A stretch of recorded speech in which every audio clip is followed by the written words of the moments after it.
It is an absolute joy to be able to talk with all of you today. Um, as Max said, I'm a general internist here in Baltimore. I work at Johns Hopkins Bayview, and really the point of this morning too for all of you is to really talk about general medicine. And I'm super excited to be able to introduce you to some absolute superstars who will be talking for the rest of this 45 minutes about things that they love about their career and things that have kind of happened that have inspired them. I'll just say briefly, one of the things that I love about general medicine too is the ability to kind of be that point person for our patients, like whether that's within the outpatient setting as a primary care doc, which is what I predominantly do, or as a hospitalist. I think we have such an amazing privilege to be able to partner with our patients and advocate for their health and well-being, even beyond the clinic and hospital walls. And I think you'll be able to see that passion firsthand when you hear from our amazing speakers coming up over the next 45 minutes. So without further ado, I want to jump right into the heart of the programming. And we have kind of an alphabetical order system, although we have a lot of K last names. So you'll have several Ks in a row then too. But to start things off, we have Dr. Kaushik Kasnagatu, who is a third-year internal medicine resident at Johns Hopkins Bayview. He completed his medical school education at the University of Alabama, Birmingham, and still is a very proud Roll Tide supporter, which has caused us a little bit of consternation since I'm from Florida, but we'll let that go. His interests have focused on implementation science, specifically how to translate public health research into policy. He has worked as a health policy fellow in the United States and Maryland Senate, specifically on legislation regarding COVID-19, community health workers, and direct primary care. He has written for or featured in USA Today, CNN, Huffington Post, Time, Fox 5 DC, and others about public health messaging during the pandemic. He will be starting a fellowship in general internal medicine at Harvard Medical School this coming fall. So without further ado, Dr. Kasnagatu. Thank you, Paul. Check your Venmo for the money that you're about to get for, for that introduction. Thank you all for having me here today. It's great to see some familiar faces and some new faces. So as Paul mentioned, I'm going to share why I love internal medicine and why I'm so passionate about primary care and general internal medicine through a particular experience with a patient just earlier on in the pandemic. So I wrote my thoughts down and I'll share them with you guys. So hospitals can often feel very frightening and isolating, even under the best of circumstances. That sounds, the stranger and the immobility enhance the feeling of being alone in a foreign world. On one such afternoon working on in the internal medicine wards, I met Mrs. Lowe. She's really no stranger to the hospital. She worked over 25 years as a registered nurse before retiring. And over time, her heart weakened. This is a very familiar story that we hear from many of our patients. And she was in and out of the hospital several times a year. And now her body is no longer responding to the medicines she was given. After a prolonged stay in the cardiac unit being taken care of some of my co-residents, she made the very courageous decision to go to hospice. And as I sat at her bedside, she told me her beautiful story of getting married, going to nursing school, which at that time she was an African-American and female, but she told me some stories of how difficult it was to get into nursing school and then more difficult to stay in nursing school. She raised 2 children during that time and the immense joy of her grandchildren, which she gushed on and on about. However, tragedy really struck her family. On a family trip, most of her family died, leaving her and her granddaughter, Jasmine, to care for each other. She also shared how frightened she was of dying alone in the hospital. She never imagined that she would be in this situation, especially with how big her family used to be. Unfortunately, Jasmine was diagnosed with the coronavirus and can no longer visit her in the hospital. So she asked me to call Jasmine, and she goes, Jasmine answered, "Mama, how are you holding up in there?" "Jasmine, I just want some chicken wings with no sauce." "Okay, Mama, I will send some for you." And at that time, who knew chicken wings could bring so much joy in a human, because Mrs. Lowe just lightened up at the prospect of eating them soon. And it made me realize I'll never take chicken wings for granted again. During the pandemic, hospitals thought very critically and intentionally about policies that will limit exposure of coronavirus to their patients and prevent the spread of disease. almost everyone had pretty strict visitor restrictions. At Bayview specifically, we only made exceptions for families of patients who were either in hospice or actively dying. And of course, however, individuals that tested positive couldn't visit their family members. This, as in Mrs. Lowe's situation, increased the risk that very ill people in the hospital passed away without any family members by their side. And during the pandemic, I met many patients, and as I'm sure you guys can recount experiences where having family members at bedside is really the best treatment that we can provide for them. So what do you do in a situation when patients are sick, vulnerable, and scared, but don't have family next to them? Well, that's when you can step in. As a general and internal medicine physician, we are especially privileged to take care of patients at their most vulnerable time. And this pandemic made this privilege even more clear. This role allows us to build strong relationships with patients, regardless of the setting of their care, whether it's in the hospital, in clinic, or even at their home, where sometimes are able to do home visits. And perhaps most importantly, your ability to build longitudinal relationships, which is a skill spent with a patient, helps build a foundational trust between you and that individual that can truly last a lifetime, as some of our more seasoned physicians like Dr. Wright will share that there are patients that he's seen over 15 years, and there's that incredible, beautiful relationship. And this is why I'm proud to be GIM, because at the cornerstone of our calling for medicine lies our passion for people and relationships. As I held Mrs. Lowe's hands and we looked at the sun setting in the window, she whispers into the air, "Lord, don't let me die alone." And I held her hand to remind her that she wasn't. Thank you. Thank you so much. That was really beautiful then too. And I think this come to the heart of so much of what attracts us. I feel like the general medicine, to be able to have the honor to have those connections with patients in moments of their life. So thank you so much for sharing that. Our next speaker that we have to, I just saw her on the phone, so I want to see if hopefully, oh good, so hopefully she's okay, because she's working right now in the hospital though too. But it's Dr. Elizabeth Kettner. This is an okay time. Let's do it. Okay, good. So obviously patient care comes first as well. So Dr. Kettner grew up in Baltimore, Maryland. So she has a connection here as well. The daughter of two virologists. Very fitting. What a power couple right now during COVID-19 times as well. Prior to medical school, she worked in Uganda for 12 months, working with pregnant women newly diagnosed with HIV on prevention of mother-to-child transmission. On return to the US, she received a Master's of Health Sciences degree at the Johns Hopkins School of Public Health, and then completed her medical school training at Johns Hopkins School of Medicine. She completed her postgraduate training in internal medicine primary care at the Hospital of the University of Pennsylvania. After graduating from training, she convinced her also internist husband to move to Gallup, New Mexico, to work with the Indian Health Service, where they serve at a 50-50 split of outpatient and inpatient general internal medicine work, and initially was just for a 2-year commitment. Now, almost 6 years later, she has 2 children, and one pandemic later, they continue their work with the IHS. In addition to her clinical work, she also is at the Navajo Area National Pharmacy and Therapeutics representative and the chairperson of the area on the local PNT committee. Dr. Kettner, without further ado. Hi, thanks for that introduction, Paul. So yeah, I think before I tell my story, I'm going to set the scene. So I work at a small 90-bed rural hospital in Gallup, New Mexico for the Indian Health Service.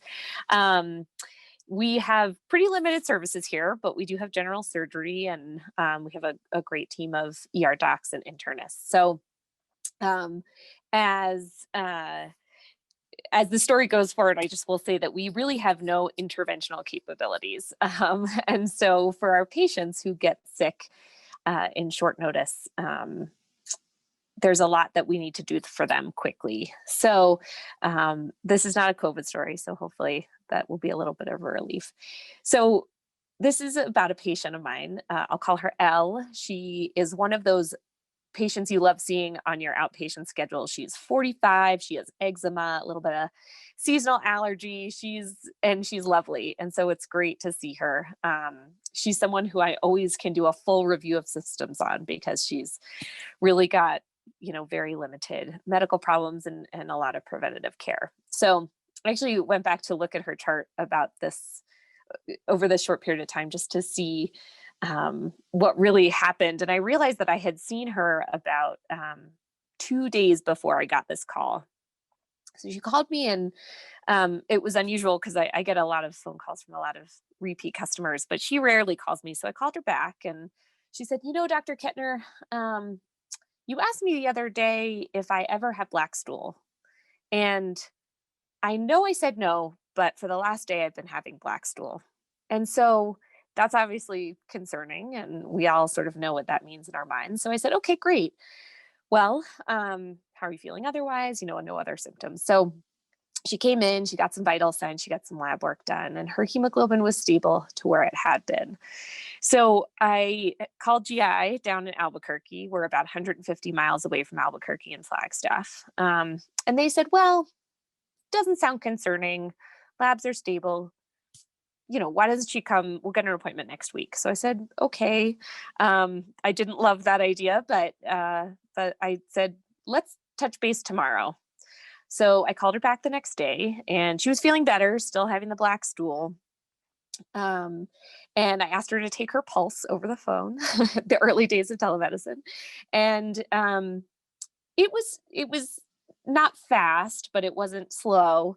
And so I said, why don't you come back and have another set of labs done just to be sure? So she came back in, and she doesn't come from close. She's about 30 miles outside of town. So she is driving from far. So she comes in, gets her lab done, and the lab was, she had dropped her hemoglobin by gram. So I said, okay, I think you should come into the ER.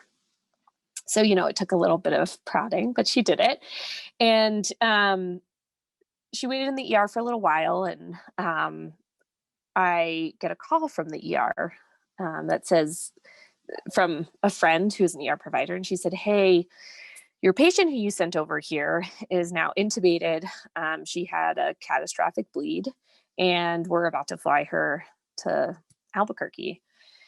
So I walked over there.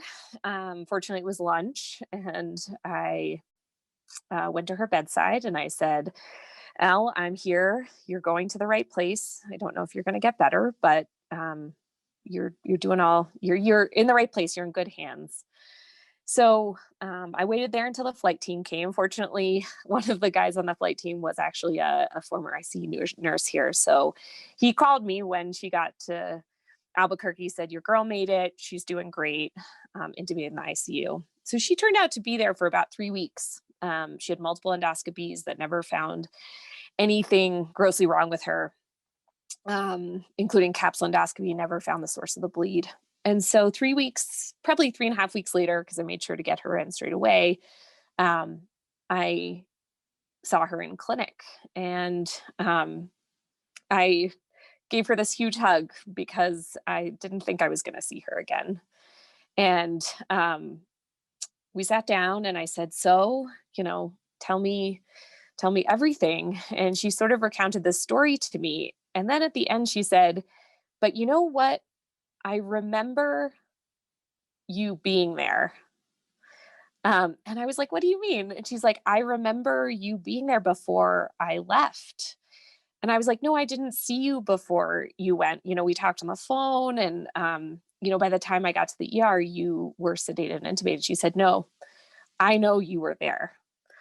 And so I think, and she's doing great now. She's not had any repeat bleeds. We have no idea where it came from. She's had multiple scopes, and she's doing wonderfully. A little bit of post-ICU PTSD, but that's expected. But I think for me, the story, I think of that phone call, and I think of being able to be the person who was there for her. I think of having the trust that she could put in me, so that when I told her to go to the ER, she did. So it's a wonderful thing to be a general internist, and a rural general internist at that, where you can have your friends call you from the ER and let you know. So That's awesome. Thank you so much, Liz, for sharing that too. I think that such a beautiful story as well. And you can feel through the story too, the connection that you have with that patient, how much you care for her, and obviously how much she cares for you. With feeling that, she could feel that you were there, even in that moment, even when she was sedated. So that's really wonderful. I want to continue to kind of move things along to make sure though that we get everyone in, and if we have questions from the group at the end, then maybe we have a little bit of time for questions as well. We have another amazing speaker. Dr. Flora Kasuli is an associate professor at the Johns Hopkins University School of Medicine. She completed her doctorate of medicine in 2001 from the University of Minnesota and a master's in public health from Johns Hopkins Bloomberg School of Public Health. She is a senior fellow in hospital medicine. Dr. Kasuli trained in internal medicine at Johns Hopkins Bayview Medical Center. Following residency, she joined the Division of Hospital Medicine and now serves as the division's director. She also serves as the vice chair for clinical operations for the Department of Medicine at Johns Hopkins Bayview Medical Center. Dr. Kasuli co-developed a hospitalist fellowship program for Johns Hopkins, which she now directs. She also developed and leads a nurse practitioner and physician assistant hospitalist fellowship at Johns Hopkins Bayview. Her research interests and expertise are in quality improvement, hospital operations, practice management, and program building. She has multiple publications in these areas. Regionally, Dr. Kasuli has served as the vice president of the Baltimore chapter of the Division of Hospital Medicine.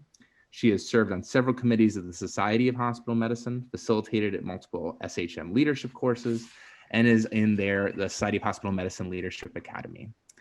She has helped develop and mentor hospitalist programs in Saudi Arabia, the United Arab Emirates, and Central America. Additionally, she has helped develop training programs in hospital medicine in Panama. She has been recognized for her contributions in hospital medicine through multiple awards. Some of the lists just including Society of Hospital Medicine Baltimore Chapter Hospitalist of the Year, the Society of Hospital Medicine National Award for Outstanding Service, and Johns Hopkins Medicine Excellence in Service and Professionalism. Dr. Kasuli, without further ado, thanks for joining us. Thank you very much, Paul, for that very kind introduction. And I'm really honored to be here today. Can you all hear me? I have a slight American accent, so if you have trouble and if I need to go over anything, just, wave and let me know. So for my story today, I actually chose to share my own story of why I chose to be in general internal medicine and why I love general internal medicine. So my story of why I chose general medicine begins with why I became a doctor in the first place. I actually think medicine chose me, and in many ways, medicine saved me. For context, let me take you back to January 15th, 1991, when in the heart of winter, on a sub-zero day, I arrived in Chicago from Uganda to start college at Rockford College in Rockford, Illinois. I had $2,000 in my pocket and a suitcase full of hopes and dreams. My choices for college were based purely on the school that would offer scholarships to a foreign student. Rockford was one of a few. Back in Uganda, while applying for colleges, I did not particularly care where Rockford was, at least not until I arrived in Chicago on that cold winter day. I was here for an education, and I could not imagine any situation, trial, or tribulation that would make me want to be anywhere other than where I was at that particular moment in the United States of America, a long-standing dream realized. There were many wonderful things about college, and most notable was the way science was taught. While I had always loved both the arts and sciences, the resources of an American college brought to life science and made me really fall in love. I started out as a chemistry major, and then the O of isolating DNA during an immunology class decided it, a minor in biology. 30 years later, these choices may not seem inspired, but for an African girl coming from a modest background, to have the choice to major and minor was huge. I was not sure what I was going to do with this combination. Pharmacy, perhaps, research assistant, maybe. The universe had other plans for me. To make ends meet during the summer between my second and third year of college, I answered an ad and went to work as a caregiver for a family. The father had colon cancer and the wife had ALS. They had 2 children, both of them were in college and away.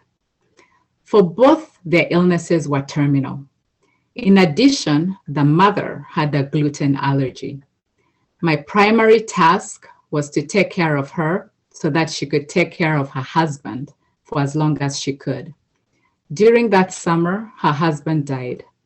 However, I continued to work for the family even after the summer, spending my weekends taking care of them.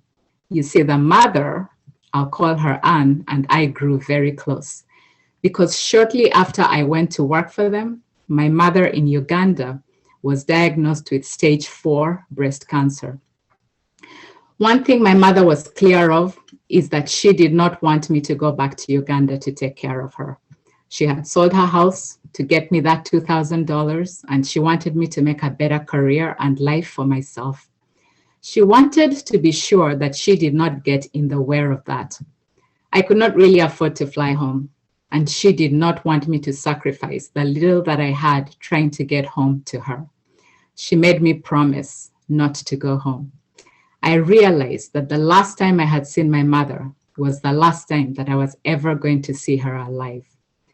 There was nothing that could heal that hurt except pouring everything that I had into taking care of Anne and her family. I took care of her physical needs, but also her emotional needs. As she started to deteriorate, I learned how to bake cakes and cookies without flour so that she would enjoy favorite dishes before she could not swallow anymore.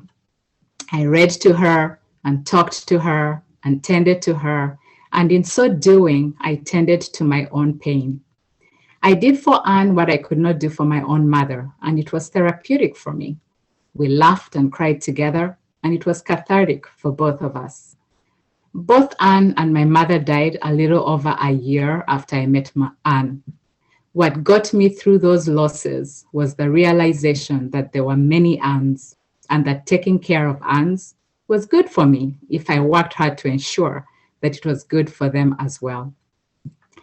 Fast forward a few years, and I went on to medical school looking for the opportunity to take care of Annes better, to understand their illnesses and those of their loved ones so that I could better take care of them, to hear their stories and share mine, to ease the ache of a muscle, make breathing easier when there is aspiration, and reduce the risk of falls, to learn how to bake for them without flour. As I rotated through my specialties, it became clear to me that there was one specialty that seemed so well suited to all the things I wanted to do and be as a doctor. That was general internal medicine. I thought about subspecializing, but there was no specialty that made me feel the way I felt when I took care of Anne. Only medicine did that. Medicine placed no limits on what I could do for the patient. My decision was confirmed when it felt that the stars had aligned to describe the practice of general medicine that felt just right for me. Around the year 2000, I learned of a new field of general medicine called hospital medicine. The idea of being able to spend all day with a general medicine patient was exactly what I wanted to do. It was a eureka moment. Going to medicine to become a hospitalist. Meaningful time spent with a patient. Could be a day or 2 or more. During that time, we take care of the physical, emotional, psychological, social, and often we ponder how to bake a cake without flour. How do we get them their medications if they're uninsured? How do we get them services at home? How do we get them specialty care? How do we make the delivery of their care better? In hospital medicine, anyone can come and they'll be taken care of. They don't have to have the right insurance. I don't have to be their predetermined doctor. Anyone and everyone can be my patient. It has been many years since that cold January day. I could not have predicted back then what I would be doing today. I'm so grateful for the privilege to do what I do, the invitation to come into people's lives, and the trust placed in me to help. I think of the mother, Anne, and my own mother often Now, when I think of both of them, I smile because those thoughts give me the fuel I need to face the day and look for the next person that I can work with, knowing that at the end of the day, I help them and they help me. We help each other. That's why I choose and love general internal medicine. The many ways we can care for our patients and bake a cake without flour. Thanks. Thank you so much. That was beautiful, really beautiful. And there is no question the number of lives that you have touched. So many Anns in your career too. So thank you for sharing that so much. And I think it touches upon so many of the things that we do love about general medicine. I mean, the ability to be there for people. Not only could we intellectually stimulating of being able to, take care of any type of organ system, but to really be there through the tough aspects of their life and the good times too, and to partner with them, and to be able to provide that therapeutic support as well. That's wonderful as well. Thank you. Our final speaker then too, we have Dr. Mariah Robertson, who is a second-year medical education fellow at Johns Hopkins within the Division of Geriatric Medicine. She completed medical school at the University of Missouri-Columbia, received a master's degree in public health from St. Louis University, and completed her internal medicine residency training at Johns Hopkins Bayview, where she also served as an ambulatory chief resident. Her passion in medicine lies in the care of community-dwelling older adults, particularly those that are homebound and seriously ill. She loves inspiring learners to think about aging and frailty differently, and hopes to inspire them to pursue a career caring for folks throughout elderhood. She is wife to Dan and mom to Cohen, Arno, and Stella, the lights of her life, and a continued source of inspiration. Dr. Robertson. Thanks, Paul. Oh, it's hard to follow you, Dr. Kasuli. That was beautiful. To follow all of you. Those are all beautiful stories. I wrote mine kind of in a story form, so I'm going to read as I go. I titled my story, Gary the Chessie. I've been given permission to use the name of my patient to tell my story. And my hope is to show you the beauty of continuity of care in primary care and in general internal medicine. It's my firm belief in medicine that we are the storytellers and we are the keepers of the stories. It was fate that we met. We often recounted this later. Janet, a lung cancer patient, me, a second-year resident rotating through oncology clinic and learning all there was to know about living with rather than dying from cancer. This is an important distinction because up to this point in my training, I equated cancer in older ages with a death sentence. Every patient I cared for was coming into the hospital in extremis. What was their oncologist thinking treating them? I would mutter under my breath. My oncology rotation taught me that there were far more Janets in the world of cancer treatment than there were the sick patients I was seeing in the hospital. Before we entered her room, her oncologist told me she was one of her favorite patients. Ask her about Gary, she whispered as she knocked on the door to enter the room. It was immediately evident why she was one of her favorite patients. Janet exuded light and love and joy and energy that could not be contained in an exam room. She was decked out in bright colors with matching fingernails and toenails and a smile that could flip a tough clinic into a fantastic one. Gary, it turns out, was the love of her life. A female Chesapeake Bay retriever, a Chessie, that never left her side. That day in oncology clinic, I proposed to Janet. I proposed she allow me to snatch her up as my primary care patient, and she said yes. And from that point forward, Janet and I began the process of building our primary care relationship like the foundation of a solid home, brick by brick, story by story. During our first visits, I told her how impressed I was that she was so functional and independent. Her cancer diagnosis had not slowed her down even a little bit, and she beamed when I said that. I cared for her all of residency into my chief residency, and then I even had the chance to bring her with me to my geriatric medicine fellowship. We would joke that thank God she was in her 80s because she made the cut. When I would see her name on the patient list, I'd feel instant excitement, a chance to catch up, hear how Gary was doing, learn about her most recent trip to the Eastern Shore.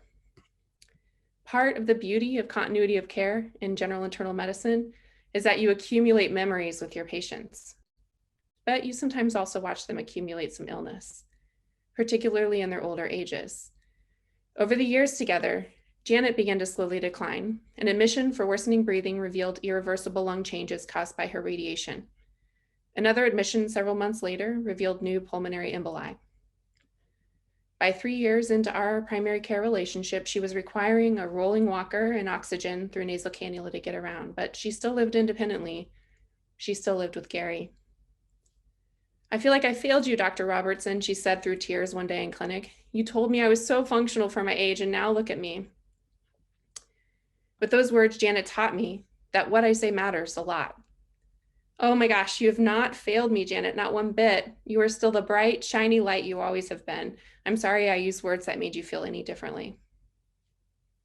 We talked a lot in our visits about life and love and family, and that space in your heart that dogs inhabit that you never knew existed. As her health declined, we talked also about what she wanted with her remaining time. She wanted to be home with Gary. She'd already signed her home and her things over to her children, so when her time came, she would leave no worldly goods unaccounted for. The pandemic hit. As I did with many of our older adult patients, I had a video visit with her to touch base about COVID and make sure she was doing okay from a distancing and loneliness perspective. Despite being together as patient and physician for nearly 4 years now, this was the first time I met Gary. Her beautiful brown eyes, her calm demeanor, seated always with her head near Janet's lap. Janet reiterated her desire to stay home, even if she got COVID, to be with Gary. Could you blame her? And not to be in the hospital. Her children understood. A few weeks later, I received a message she wasn't herself. Her family hadn't seen her in person in some time because of COVID, but her confusion was so evident on the phone, they came to see her. She was delirious, a geriatric emergency. The coming weeks were a blur of coordinating outpatient testing and clarifying and reclarifying goals, and ultimately determining that her cancer had made its way to her brain and her prognosis was poor. Steroids cleared the fog for a bit. She was resolved in her decisions, and hospice joined her care team. During all of this, we spoke regularly on video visit. I have to mention, I was 9 months pregnant, nearly due to have our third. The unknowns of the pandemic made in-person visits feel a little scary, but the video visits allowed me the peace of mind that Gary was near and she was comfortable. One day, she called and asked permission to escape during a particularly good week. She felt herself in a way she hadn't. "Of course," I said, "take pictures." She headed to her favorite place, the eastern shore of Maryland, to sit by the sand and have a cocktail. The day after she returned, her breathing deteriorated rapidly. She entered inpatient hospice, and we spoke on the phone and whispered words of love and appreciation in soft tones for the fate that brought us together as primary care physician and patient, now in many ways like family. On a Friday in July, one day before my third child would begin her entry into the world, I was sitting in my OB office with my swollen feet up and the monitor on my belly, listening to the loud heartbeat of my Stella inside my womb, reassuringly, kicking, rolling, kicking. My phone rang. I usually didn't answer it, but it was Janet's daughter. Janet had passed away peacefully that morning, and her daughter wanted me to know. Kicking, rolling, kicking. As we went to say goodbye, her daughter offered our family Gary. Thank you. That was beautiful, Mariah. Thank you so much for sharing that story. That's so beautiful. And I wanted to first off thank every one of our speakers today for kind of sharing their hearts and passions and the things that they really love about what they do in general medicine. With all of you, the round of applause for them then too. I certainly have felt incredibly moved, and it's been such an honor to be able to listen to all of your stories. I wanted to ask, I know we have some remaining time at the end, for any of our students, if you had questions for specific speakers or about general medicine, please feel free. This is an open space. You know, I had shared in the chat a sheet kind of about general medicine too, for any questions you'd want, but any of us would be happy to answer questions you have.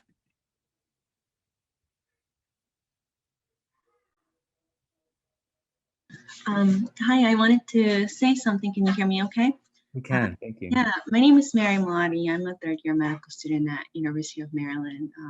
And I recently got interested in internal medicine. I've been working towards emergency medicine, but then my clerkships made me realize I really liked connecting with my patients. So yeah, so I started, I'm at Midtown with Dr. Chow, and Dr. Chow told me to attend this, and I'm really, really glad I did. And I feel so inspired and so grateful to hear your stories. And I look forward for a career to have stories of my own to share with others as well. And I guess my question would be, something that I've started facing is, I guess people say like, oh, you don't want to subspecialize, you don't want to, you know, it feels like you're not reaching your fullest potential, or you, I don't know, you're just a generalist or something like that. That's some of the voices I hear around me and sometimes within my own head. And I was wondering if you had any advice to push through, I guess, those voices, because I know that once I'm out of medical school and training, I might not hear this, like I probably will be okay. But to get through, sometimes I feel like I'm fighting a force to tell me that I should go a certain way when I feel like I really do want to just be an outpatient generalist. So I would love to hear any of your advice as that got you through your training, and any advice for a third-year medical student finishing up her clerkships too. Thank you so much for sharing. That's an amazing question, Mary. And I want to defer to our speakers first too, if any of you would like to answer first as well. And then obviously we could have others chime in. Mary, that's actually a really good question. My own father asked me that same question and said, you know, why not cardiology or pulmonology, and or, you know, so on and so forth. But I will say, working with patients in the primary care setting, there are certain things that you are the only doctor that's going to worry about. So things like low dose CT scans for lung cancer screening, or immunizations, or making sure their A1C is checked routinely. You know, they have you, while I feel like you're almost a specialist for primary care, and you're the only one really focusing on prevention and thinking about long-term complications and the big picture. So it really is privilege, and it makes you think about, you know, that whole idiom that in medicine we often mop up the floor but don't turn off the faucet that's overflowing. As a primary care doctor, you're all the time thinking about how can I turn the faucet off for my patient, and then I think that's special, that only general internists get to have. I was just going to say to encourage you to find your people. For me, it was finding a place to train that I felt surrounded by people that had the same passions as me. It may be a smaller group or a larger group, depending on where you train, but finding people in your own institution, wherever you decide to train. And then also nationally, there's just huge communities of general internists who are passionate and who will lift you up and make you feel confident you made the right choice all of the time, including Dr. Paul O'Rourke, who is a wonderful steward of the Proud to be GIM initiative. And so I think, you know, anytime you start to worry about that, there's this huge community of people in medicine, and in it, you should pick a place where there's a primary care track or a GIM track where you can find your people, and then you'll never question it. Well, you may question it, but you'll have people to remind you why you chose it.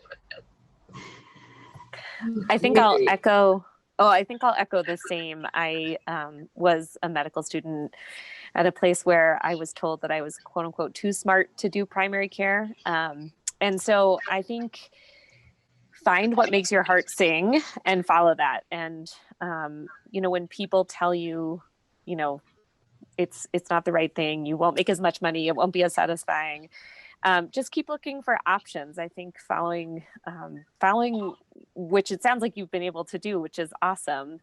Just following what makes you happy and makes you want to get out of bed in the morning. And remembering that there are a lot of options in general medicine. You know, for example, I don't work at an academic institution, but I am able to do both hospital and outpatient. There's just a ton of other opportunities. So if you feel boxed in any way, then yeah, reach out to your people, reach out to your mentors, reach out to your friends, and just see what's out there. I'll just echo all of that. And actually, Elizabeth said exactly what I was going to say. You do have to wake up every morning and you have to love what it is that you're going to do. And that's the important thing. People will say what they may, but if you get into anything just because other people think it's right for you, you're the one who will have to, live with that long term. And so just do what you think will make you happy, will excite you when you get up in the morning.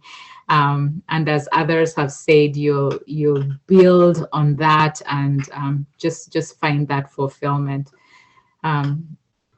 There are also stories of people who will do the fellowships because of the pressure and then go back to the primary care world. So just do what you think will make you happy. All amazing advice from our speakers. Thank you all so much. I want to echo everything that was said too. I remember my own stories of going through medical school and residency for that matter, where Dr. Kettner and I went, and some of the subspecialty services, I had a few people, make comments about why not subspecializing, kind of getting to your point, Mary. And I think the truth is certainly, I'll be honest, I had those thoughts that kind of went through my head at multiple times of training, but it always came back to when I would see my role models and mentors who did general medicine, I realized that's what I love. And when I would be in a general medicine sense of knowing that those patients that I care for, that they can call me for anything, that was what I loved. Knowing that if I remember actually being in a cardiology clinic, which God bless her, cardiologists are great too. No, that's what. And I remember one of the patients brought up when I was a resident, like, oh, I've been having these horrible headaches lately. And the cardiologist said back very nicely though, but like, oh, you should talk to your primary care doctor about that.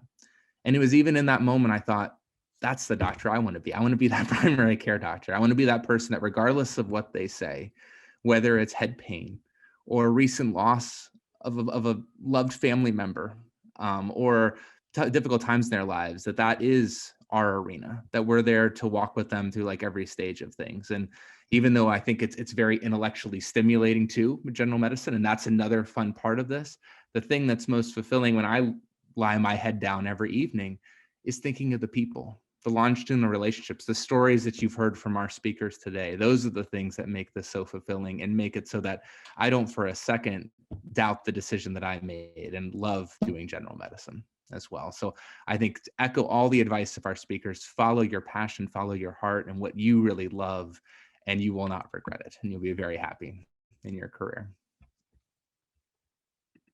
Thank you all so much. Of course. I have a quick question. Of course. First of all, thank you so much for sharing such personal and quite moving experiences that you've all had. It really gives us a lot of perspective. With these situations, I know they can be quite dense and emotionally demanding in ways. I was wondering how you cope with these situations. Sometimes we see them more often, and sometimes we see them in a lot in a very short period of time. So I was wondering what you all have used in your experience and any advice you have for us to help us prepare us for those experiences. Thank you. Thank you for sharing that question. Any thoughts from our speakers? I can say that. So I'm in geriatrics. I still consider myself a generalist because I do primary care, but it's just with a little bit older subset. But I write, so Janet's story, other stories, I kind of like, if something really sticks in my heart and I'm struggling to move past it, I write a lot about it just for my own self to kind of like put it out there and get it out. And then I know some primary care, like in primary care, it's very condensed and you're in, one visit could be a patient who's got a bad, hard, difficult diagnosis, and the next visit you're, talking about regular Medicare wellness or primary care visit, and then the next one, it's just like can be very intense. And so a lot of times I have, people have a routine. I have a routine of sort of like stopping for a couple minutes between visits and taking a deep breath and sort of recentering myself and bringing my best self back to the next visit, but always trying to take time later to reflect on what I was feeling in those moments. However you do that, whether it's, writing, meditation, talking to someone about it, going for a walk or exercising, things like that. Those are some of my ways. You're right that we can, as general internists, get so involved in our patients' lives. As you asked that question, I was remembering a colleague of mine just last week. I was working a night shift, and I get a call from her at 3 o'clock in the morning because one of her patients had called her at 3 o'clock, and she had told them to come to the emergency room, but wanted to make sure that I would get them in. And I said, why are you calling at 3 o'clock? She called me about 2 or 3 times. I said, look, sleep, I'll take care of it. What's the patient's name? I'll make sure they come in. They'll be taken care of. We'll do everything that you want. But that's how invested and involved we all get with our patients. For me, I have a personal motto, which is beyond a wholesome discipline, be gentle with yourself. So what does that mean? I try to make sure I get some good hours of sleep. I embrace my family and the things that they enjoy. So I have a 9-year-old. He keeps me very grounded and very light. And so I try to make that connection. I do write my experiences. And I think what also helps me is that there are different aspects to my career, as you heard from the introduction. So if you have other interests, you can nurture those too. So I'm also a physician leader, and that engages me. I do some program building. So I step away every once in a while and do other things that I'm also passionate about. And then, when I come back to it, I've missed it, I love it, and I can't wait to be engrossed. And then, I'll step away, do other things. So that's another way to manage, whether it's research and writing or teaching or starting a program, having other things, nurturing other passions can also help. I think I'll say that, as I'm sure with everybody, the pandemic has changed a lot of things for us here. We have been particularly hard hit. We're still on that New York Times list, #2 per capita COVID case in our rural area. And so I think I've tried to really cultivate a daily gratitude practice. Every day when I get home, I have a 1-year-old and a almost 3-year-old. And at dinner, we talk about our roses and thorns. So what was the best part of your day? Which was your rose, and what was your worst part of the day? And then we sort of added on what we're grateful for. And it's a really small practice that has just, it's changed the way I approach everything. So, as I go through my day, I think, man, I'm like having a really tough time, but then I have a really great interaction with the patient. And rather than letting that just fly by, I take a moment to be grateful for it, because it feels like some days, today might be the only day. So I think on a day-to-day basis, having a gratitude practice or a mindfulness practice that has really helped me, because I think we're all going to have, this is a particularly unique, hard time, but we're all going to have days where we have patients who are mad at us, but those same days are also going to have great shimmers of light, and we just have to take a moment to appreciate them. That was a great question, because I'm still learning. So all the ideas that you guys mentioned is something that I'm going to start taking into practice. I think in residency, it's difficult because you're just moving from one rotation to the other. There doesn't seem to, especially during intern year, there doesn't seem to be the time to sit down and kind of process your emotions, but that's probably the most important thing during residency is to process your emotions. And you're fortunate that you have so many of your co-residents that are kind of going through the same things that you can chat with them about. At Bayview, we have a support group that we have once every week. So you can take that time to talk to your co-residents and faculty about some of the issues that's been occurring you. And then what I think a lot of times happens is that you develop this perception of that hardship that patient had and kind of feel that it was your fault and you kind of failed them. So your friends will kind of help you process that story and say, these are the facts. That's not necessarily the truth. And it kind of lets you relieve that emotion. So it's going to be a work in progress. I don't think there's an easy solution, but just process it.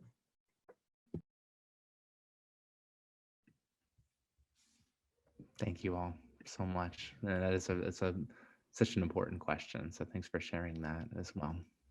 Thank you very, very much. That was very insightful. I wanted to check with Max because I know I'm cognizant of the time too. I wanted to make sure. I think do we have a couple more minutes, or should we be wrapping things up at this point? I think we have a couple more minutes if anybody else has any questions, but I want to be respectful of your time too. So thank you all so much as well. Of course. So any other last questions that people have? I just had a quick comment. By the way, I'm Tom Gracie, fourth year student at Hopkins, currently interviewing for internal medicine residency. And I just wanted to thank you all so much for your stories. I admire the courage it takes to tell a lot of those really hard stories. And I appreciate you guys, not only taking the time to tell those stories, but to share them with us. So thank you. I really appreciate that. Thank you so much, Tom. I appreciate it too, that you all being here, and excited for, as you're all in such an exciting state of your careers being in medical school right now, trying to figure out where your passions lie. I hope that these sessions like this can be enlightening, just to kind of give a glimpse of why, at least all of us kind of in general medicine, the things that we do, why we hold so much passion for it as well. Because whatever you all ultimately choose to do, that would be my hope for you, that you find something that you love as much as I feel very grateful for what I'm able to do every day. And so, yes, no, we're thrilled to be able to chat with you all today, and excited for seeing all of your careers flourish in the years to come.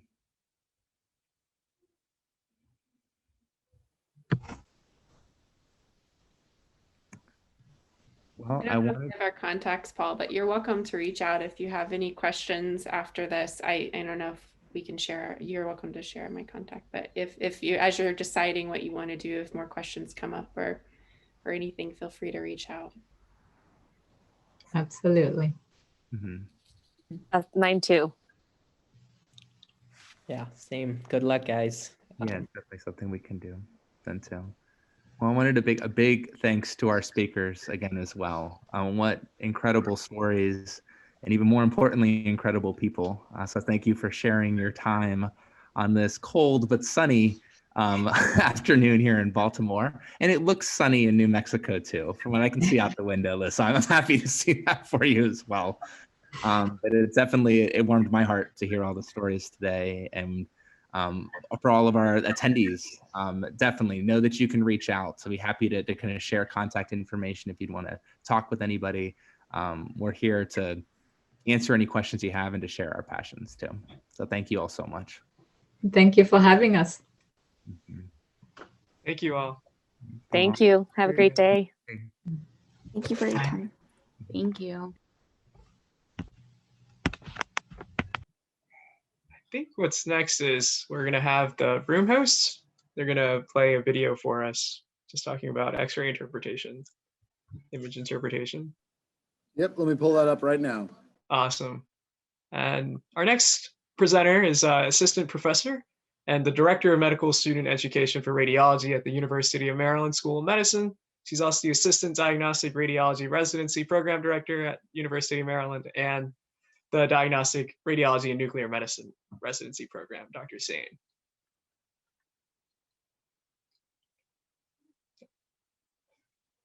Is it just us three now? Oh, well. Tom, how you feeling? I'm surviving. You finished your residency interviews yet?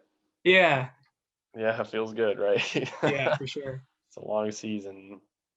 Towards the end, it's like everything feels exactly the same. But It's I don't know where you are, Madeline, in your training, but when it's time for you to do interviews, try to write down as much as you can about each program because it kind of just starts to blur together at the end. Oh yeah, I can imagine. I'm a second year, so I still have a while left. Are you guys able to hear her speaking?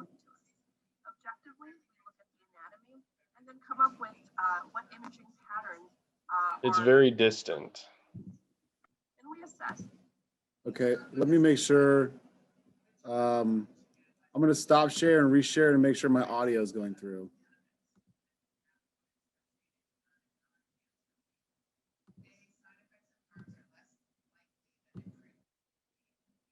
So I'm going to go ahead and start from the beginning.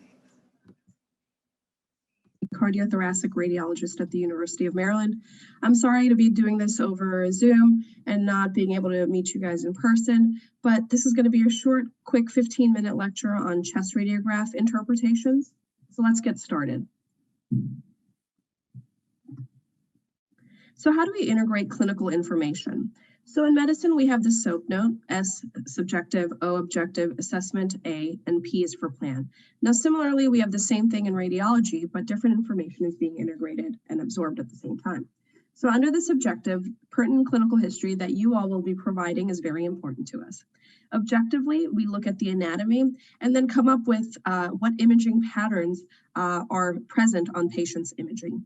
Then we assess with a potential list of differential diagnosis and hopefully narrowing that down to maybe a 2 or 3 differential leading diagnosis for that patient's imaging finding.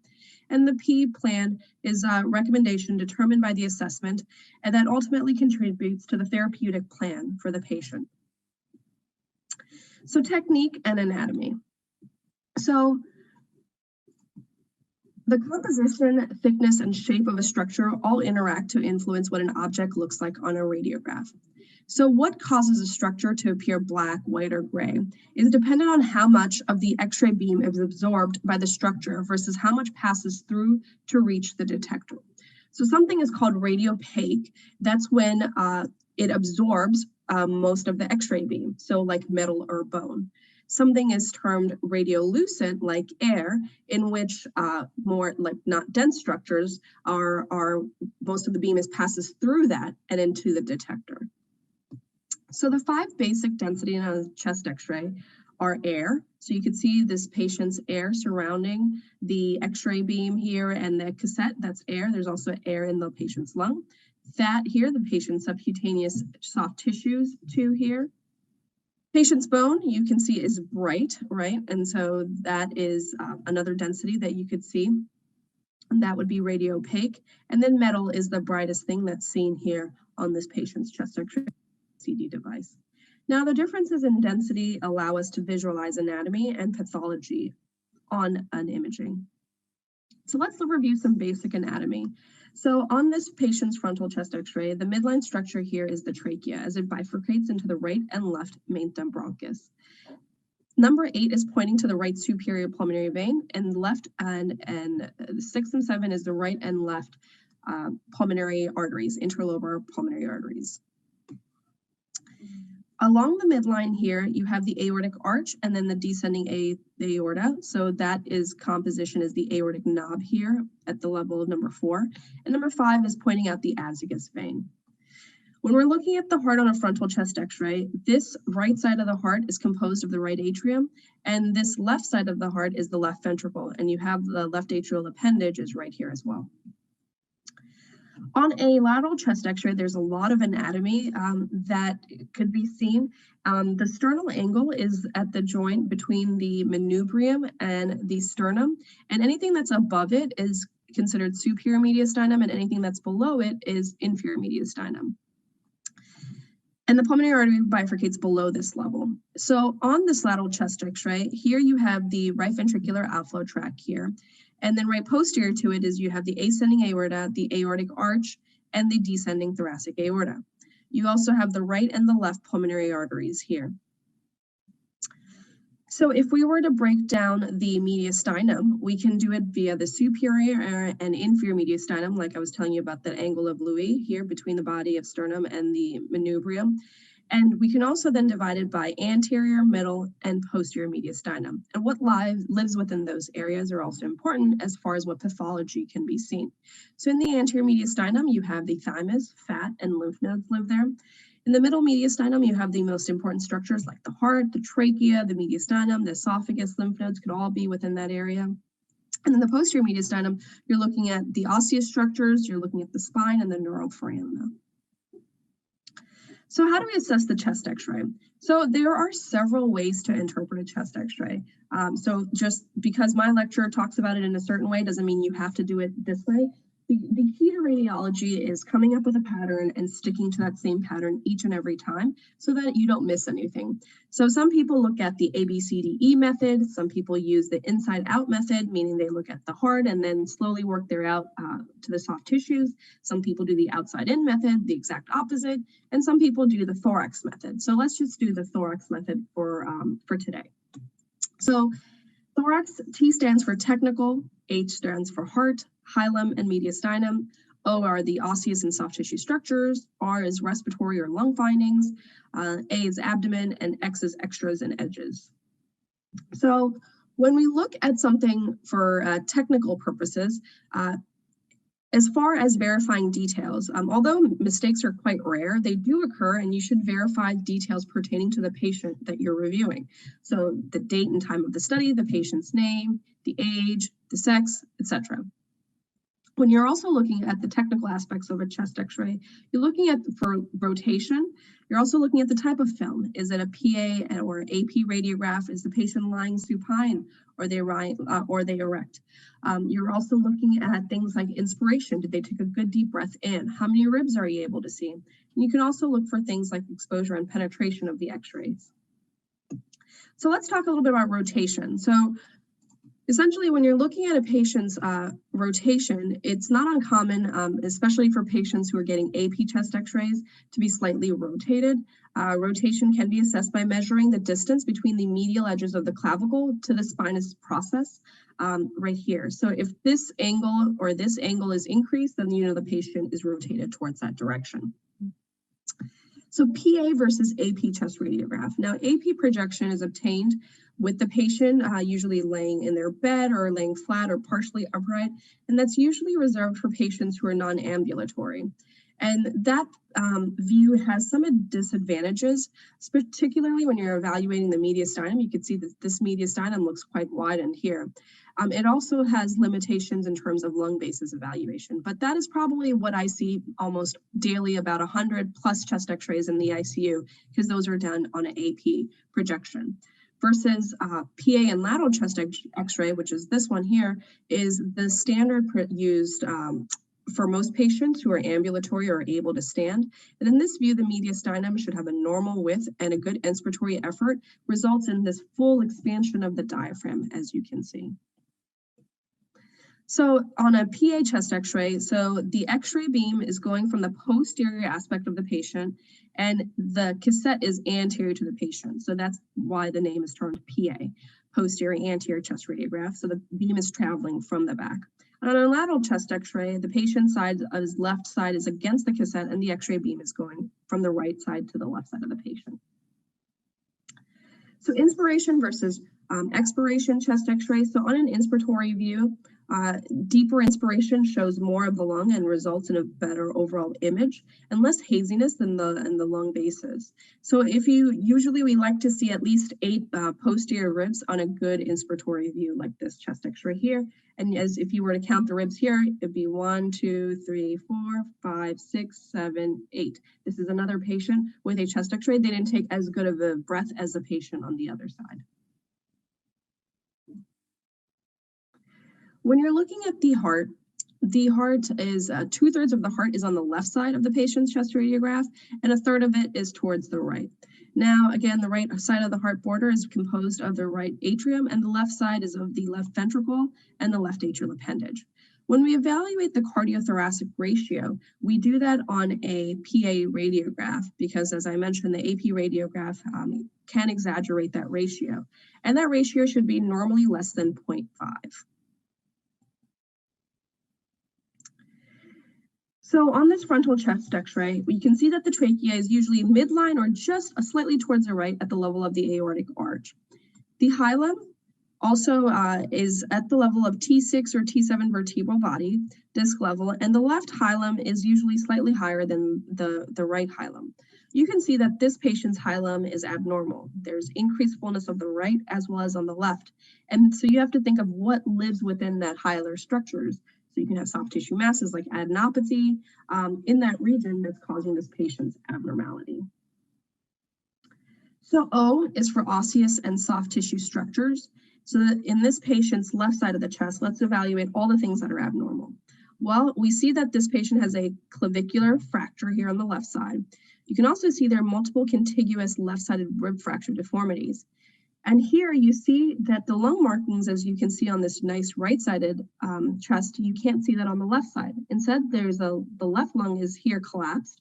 So there's a large left-sided pneumothorax, and there is blunting of the left costophrenic angle resulting from a left-sided pleural effusion as well. So you have complications from trauma in this patient. In the soft tissues, you can also see that there is subcutaneous air, and this is all from this patient's trauma. And again, use symmetry to help yourself out when you're looking at imaging. Other things, when you're looking at the soft tissue structures, look for breast shadows. This patient's left breast shadow is missing, whereas you can see it on the right here. You can also look for calcifications of the Graves vessels, the carotids, you can see it within the axilla, etc. Under R, we're looking for respiratory. So you're evaluating things like the lungs. So you're looking for pattern lung opacification. It could be alveolar pattern, it could be interstitial pattern. You can also look for signs of vascular engorgement by measuring the vascular pedicle. This is a patient's chest x-ray with increased fullness of the bilateral hyla. You can see that there is interstitial markings going all the way out to the periphery, and you have these reticular opacities, and those are curly B lines in a patient with underlying interstitial pulmonary edema. Under R, respiratory, you're also evaluating the pleura. So in this patient's right side of the chest, you see that there is complete opacification of the right costophrenic angle here, and then there's going superiorly here, and this is likely related to a right-sided pleural process. So what are some pleural processes that we can see? So we can have air within the pleural space, and that's termed pneumothorax. We can have fluid, so that could be an effusion, that could just be a hydrothorax, and if it's infected, you can have an empyema or a pyothorax. And I forgot to include a picture of a hemothorax, but you can also get blood within the pleural space as well. So here's another patient with a left-sided hyperlucency, and you can see that the left lung is completely collapsed, and that's a large left-sided pneumothorax in this patient. A stands for abdomen.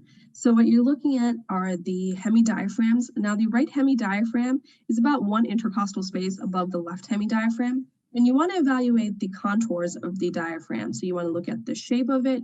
You want to look at the cardiophrenic and the costophrenic angles on both sides to see if there's blunting or anything like that.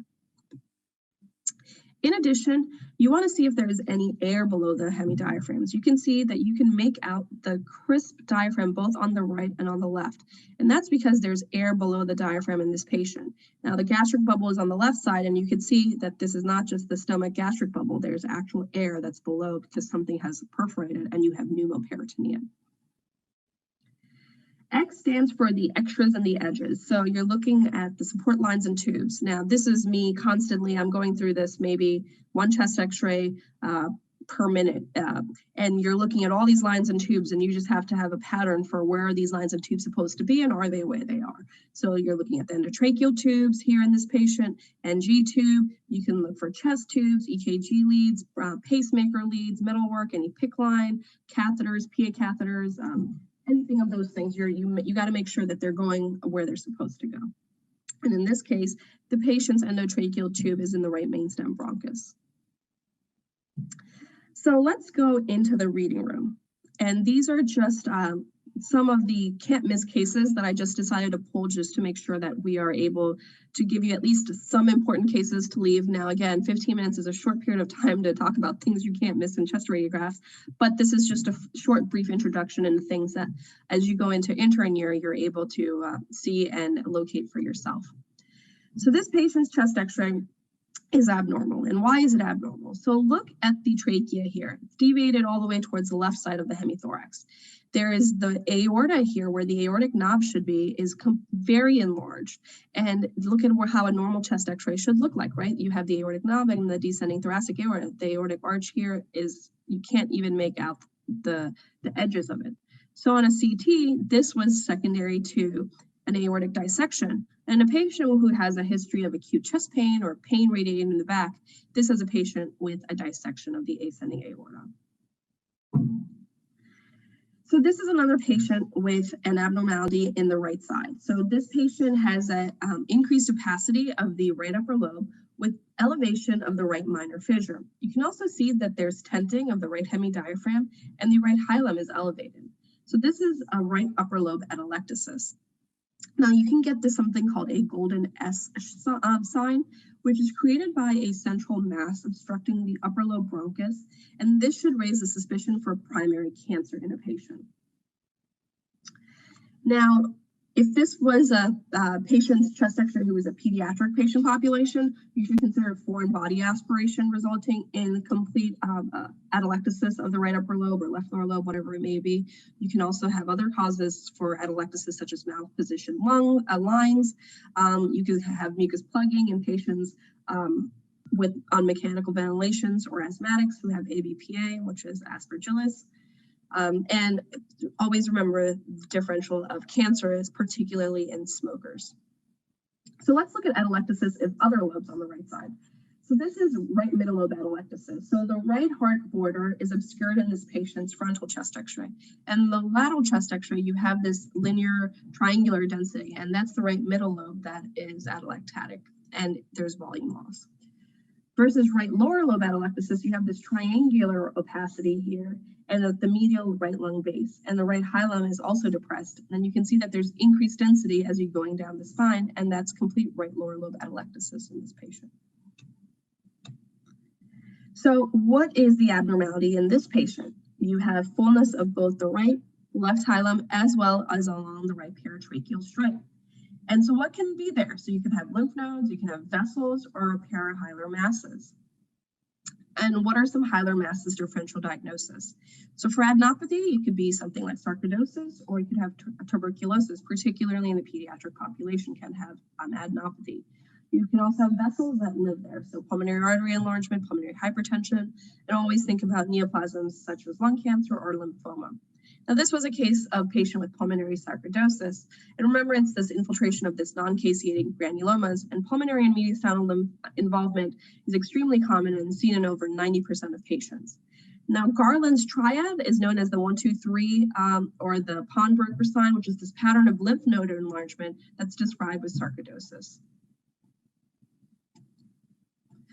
So this is a patient with another abnormal chest radiograph that should ring all the alarms in your head as you're looking at it. And this is increased lucency. You can see in the right hemithorax in this patient.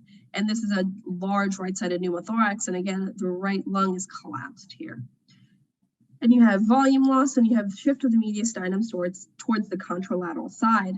And the three main causes of pneumothorax include traumatic or iatrogenic causes, primary spontaneous with no underlying lung disease, and if it's secondary to spontaneous underlying diseases such as cystic lung diseases or underlying lung necrosis. So tension pneumothorax occurs due to progressive accumulation of gas within the pleural cavity with each inspiration. Because the thoracic cavity has relatively fixed volume of intrathoracic pressure, progressively rises as the volume of the gases increases. If the pressure gets high enough, the pneumothorax can compress the heart and great vessels and even cause cardiac arrest. So this is an emergency that needs to be alerted ASAP so that the chest tube can be placed for this patient. And lastly, I'm just going to leave with a few cases of malpositioned lines and tubes. So here is a patient's NG tube. Now, where is that going? The NG tube is not going in the right location, and that's in the left lower lobe bronchus. Now, where is this patient's right IJ Swan-Ganz catheter going? Loop-de-loop, and it ends in the descending right pulmonary artery. And then where's this patient's endotracheal tube? This patient's endotracheal tube is in the right mainstem bronchus. You can see that there is right upper lobe opacity and complete opacification of the left hemithorax in this patient. And that's, again, is because you have the endotracheal tube aerating only the right side of the lung, and the left lung is completely collapsed. Sorry if this was fast and quick. I didn't have much time to give you guys all the emergencies that you could see on a chest x-ray. There's a ton. If you guys are at all interested in radiology, shoot me an email. I'm happy to talk to you, and hopefully you guys enjoyed your time at this meeting. Have a good one, everybody.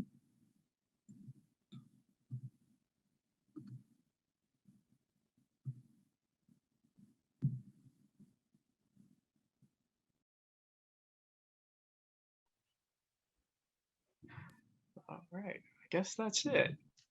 And then the last part of the student corner is going to be just like a COVID corner talk. I don't know if that's something you two are interested in. I was reading some of the responses submitted to the Google Forms.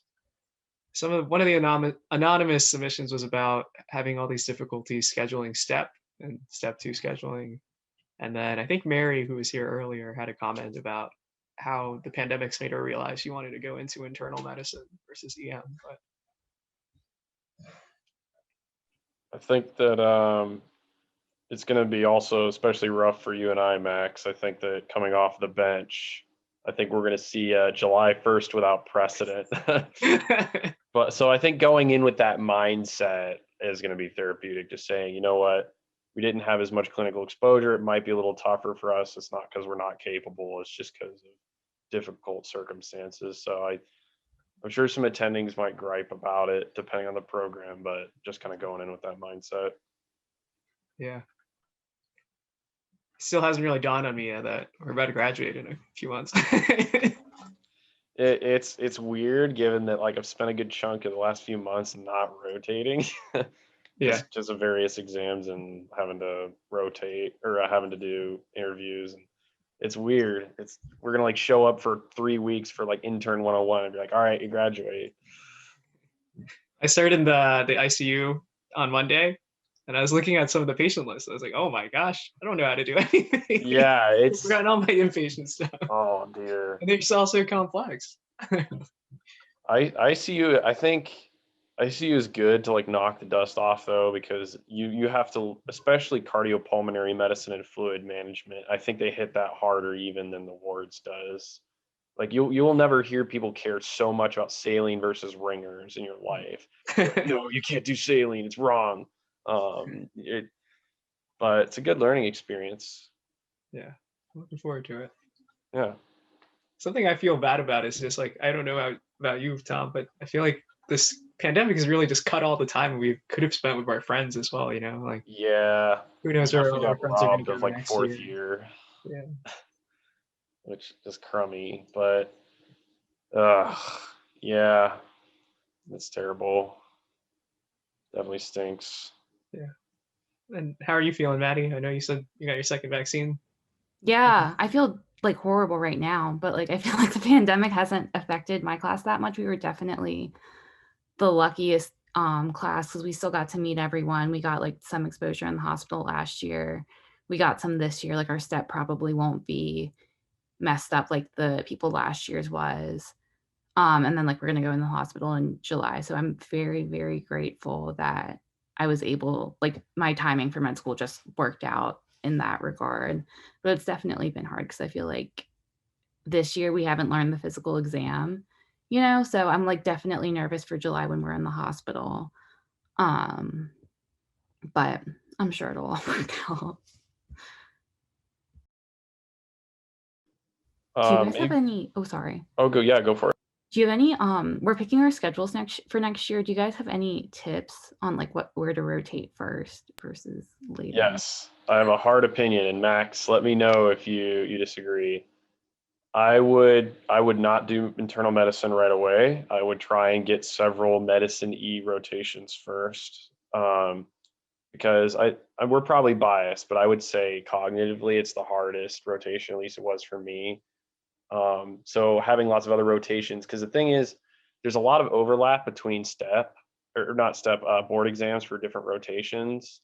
So, studying for your women's health board, studying for E or EM boards, by the time you work your way around to internal medicine, you have a little bit more of a foundation, I think.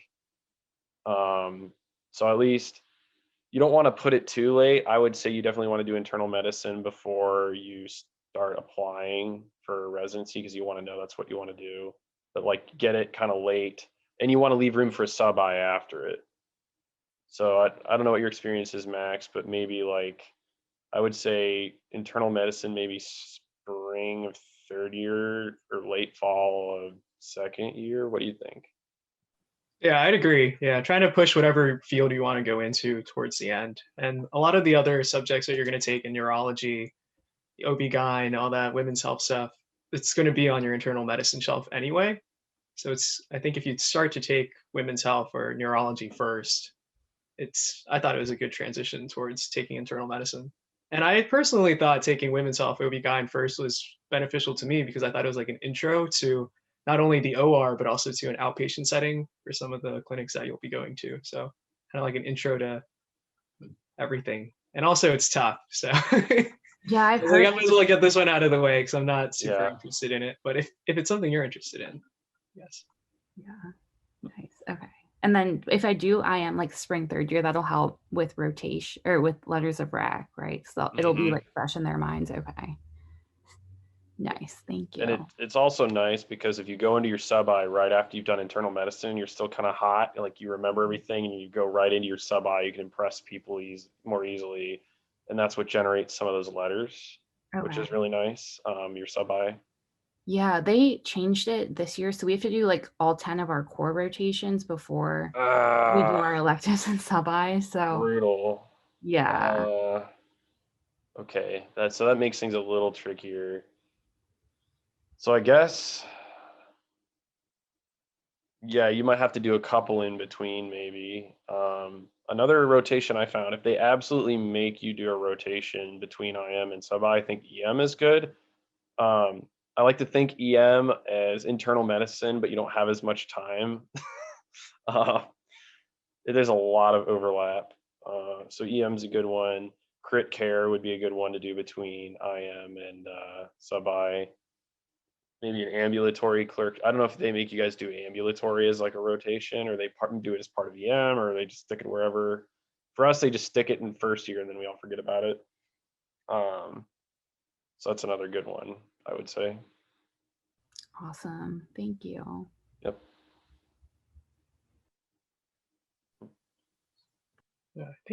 I guess that could be about it. Is there anything else y'all wanted to talk about? Tom, I got to ask about that power thing behind you. Is that a lifting thing? It is, man. Yeah, when I was in college, there's one of my mom's coworkers, a retired police officer. He blew out his knee and he was selling it for cheap. I'm like, well, I don't want to buy a gym membership, so I'll just buy that thing. That's awesome. You were ready for the pandemic to close everything. Yes. Yeah, I can't complain. The nice thing is you don't need a spotter because it's not physical free weights. So I can't, get myself I won't crush myself in here not using a spotter, which is good. I gotcha. Well, it's good to see you all. I don't know if there's anything else to discuss, but thank you all for coming. Thank you.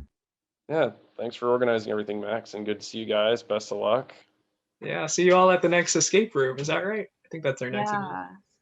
End of February. Yo, Tom, they sent us whoever that girl was at. I think her name is Harshi. She sent that link to us, and it looked great. That escape room.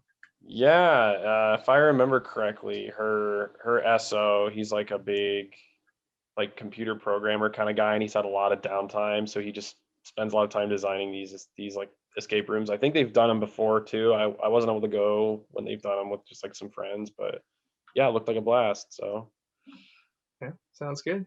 Yeah, awesome. Well, I will catch you guys there. Best of luck. Stay safe out there. See y'all. See ya. Bye.